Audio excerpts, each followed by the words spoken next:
पाकिस्तान की मरूफ morning show मेज़बान निदा यासिर ने अपनी 22 साल कबल होने वाली शादी पर आए खर्चे से मुताल्लिक इंकशाफ किया। निदा यासिर का अदाकार फैसल कुरैशी को दी गए इंटरव्यू का एक क्लिप सोशल मीडिया पर वायरल हो रहा है, जिसमें फैसल कुरैशी ने निदा उनकी और हिदायतकार यासिर नवाज की शादी पर हुए खर्चे से मुताल्लिक सवाल किया। दौरान इंटरव्यू निदा ने बताया कि एक वक्त था जब मॉर्निंग शो में शायकीन शादी पर मबनी मवाद देखना चाहते थे, अब ट्रेंड काफ़ी बदल गया है।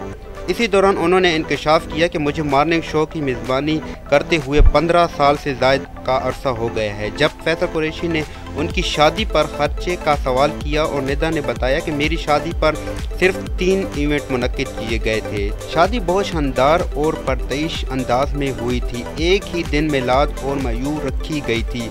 बाद अदल मेहंदी और बारात की तकरीबात का इनेकाद किया गया था। उन्होंने बताया कि मेरी शादी को 22 साल का अरसा गुजर चुका है।